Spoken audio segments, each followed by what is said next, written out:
Hi, welcome back to Gridiron TV. I'm pleased to be joined by McDonald of the East Kilbride Pirates. Amanda, thanks for joining us on Gridiron TV. How's the Pirates preparation going for the new season? It's going well. Training starts back shortly, but most of the guys have already been hard at it in conditioning sessions and working away, and lots of planning going on behind the scenes as well for all the backroom stuff that needs done. Good. I mean, obviously you won the Division 1 Bowl quite comprehensively, should I say. You know, some cracking results. You know, we'll not name one that you won 100-0. I don't know what you put the team down that you beat 100-0. What was the key, do you think, to the success of the Pirates achieving such a very good season? Just down to hard work, and there's no magic bullet to it. Everyone just really wanted it. They were hungry to actually win that title and sort of banish the Brit Bowl demons, as I think one of the local papers put it. I think everyone just knew that 2011 was our year to finally win it. That's great. I mean, you moved now from the First Division to the Premier League. Big step. You've been there before. You know what's expected of a team. I think a good thing now for you guys is it's split into two. You've got the Northern Conference and the Southern Conference now. I think beforehand you only had one, and you struggled sort of financially with travel and things like that. How do you think the team's going to cope? Not only financially with the transportation down to teams in England, but also performance-wise. How do you think you'll cope against a better standard team? Well, firstly, on the financial side, we've never been in a better position than we are now, thanks to a lot of hard work that's going on behind the scenes. A lot of fundraising, a lot of just organisation that's gone into managing that. So that side of it is pretty much set. We're very lucky, I think, in the way that the conferences have worked out. Last year we weren't just aiming to win the Division 1 final, we were aiming to get the team in a place where we could play in Premier regardless of how that was structured. So I'm very pleased with the way that the league alignment's worked out, that there's going to be a North and South Prem. I think, yes, that does work in our favour and in favour of a lot of other teams in the North, but we'd have been there regardless of that structure. In terms of how we'll manage from a playing point of view, I have every confidence in the team, and so does our head coach. His goal for 2012 is to have an undefeated regular season, go through the playoffs and win Brit Bowl. Well, it'd be good to see a Scottish team win the Brit Bowl. I mean, obviously the Blitz have dominated it for several years now.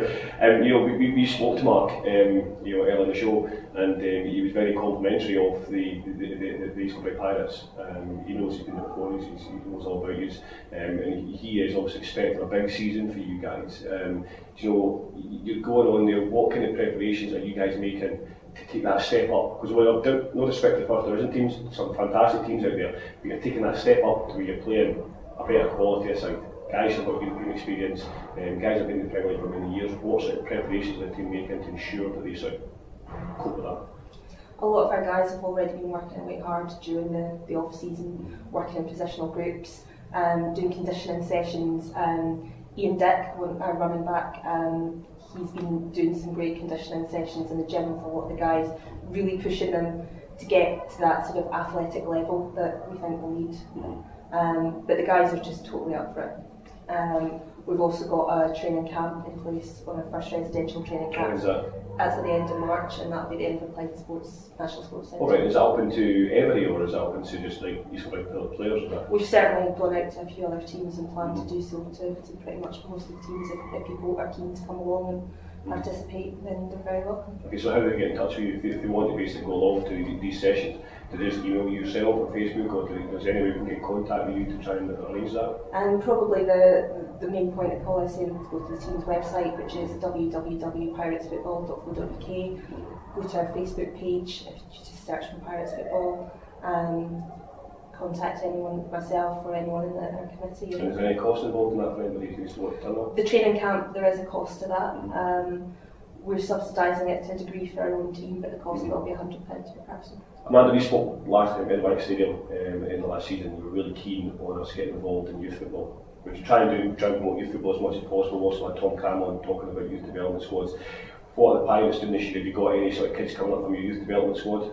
We're going to have the first graduate, if you like, of our youth team coming up and joining midsummer. He'll be eligible to join the team at that point, and then probably the year after we'll see a few more. But I mean, it's more of a long-term plan. We're just really keen to get kids along, get them involved and enjoying the sport, and then hopefully move them up as a sort of talent pipeline into our senior team. I mean, it's always good to see kids develop. It's good for you guys as well because we get someone from an early age. You know, looking at youth football, I mean, do you want to sort of elaborate more about any sort of competitions that are coming up that people can actually go and see within not only Scotland but the UK as a whole? We've not had any of our schedule set for our youth tournaments yet, but I mean, again, we're really excited about 2012 for our youth team as well. Last year was our first year competing. We're probably, I think, the newest team in Scotland, and I think we've gone a long way in year one to go from starting out to, you know, being one of the teams that actually completed a full season, and I think we finished third in the conference.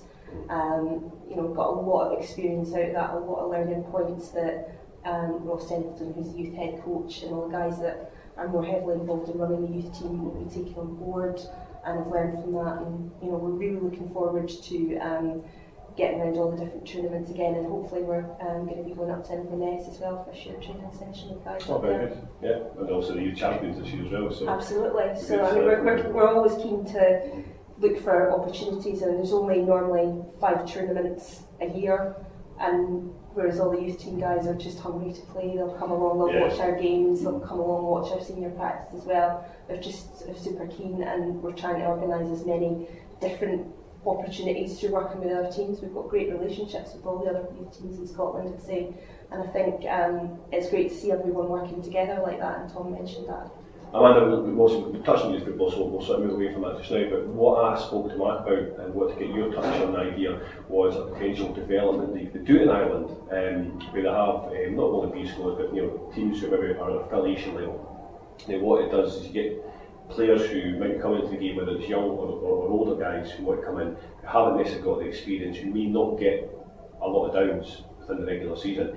This would give teams a chance to maybe field squads like this. I mean, it might not just be one team, it could be 2 teams amalgamated to try and give guys the chance of downs. Do you think a development league might work in the UK? I think anything that's going to be more likely to get people into the sport and make it easier for them to do that and maybe build their confidence could only be a good thing. I'm not sure about Scotland, and the size of our teams isn't as big. I can see in London, for example, with the Blitz, you know, your chances of maybe seeing the field with the Blitz if you're brand new and inexperienced maybe slim to none. But I mean, certainly at the Pirates we've done very well bringing through, you know, people brand new to the game and getting their game time, but it maybe just depends on the person. Yeah, I mean, it's just important to talk about development. You know, it's not about senior, it's all the guys who come in, it could be 20, it could be 30, 40 year old who want to take up the sport. I've seen it on, you know, television, want to get involved. You see it in the past where guys come into combines, think, oh, she's fantastic, she's great. Come to first practice, I see the senior guys and think, well, I'm not as good as them, we might not actually get a game, and disappear. And it's always been a problem where you get a combine, you get 100 guys turn up, and maybe 10 stick around. Do you think it could be something, maybe it's worth that, giving them a season within a league like this, to try and say, well, if it means keeping people within the sport? Possibly. I mean, again, I think it might depend on the location and how many people. Because you know, just looking at recruitment volumes, I'm not sure, you know, how much we would have it maybe be a team in Scotland. But again, I could see more value to something like that down in the south, with bigger catchment areas. I just thought I'd cover that with you. Obviously, when you're talking about you have a combines, training camp, things like that, if people want to get involved with Pirates, whether it's playing or whether it's off field, maybe helping in the background, so game day or within committees, how do people get involved in contacting you, and what kind of positions might you have available for people who want to come along? Well, we're always keen for everyone to get involved, whether it's as a player or as a coach, and we're just, you know, get in touch, chat about what your experience is and how you can help out. We're keen to get backroom staff as well, people to help out on game days with sponsorship, or you know, maybe they've just got some new ideas or skills that they think they could bring to the team. So if people want to get in touch, they can do that through our website, which is www.piratesfootball.co.uk, or they can visit our Facebook page. There's plenty of ways to get in touch with us, but all the details are on the website. Luke, thanks Amanda for joining us. I'd like to wish Pirates all the very best up and coming season. Let's hope we see a Scottish team. I shouldn't be too biased there. Winning the Premier League and maybe knocking Blitz off their throne for once. Alright, so Luke, thanks very much. We'll be back in just after these short messages.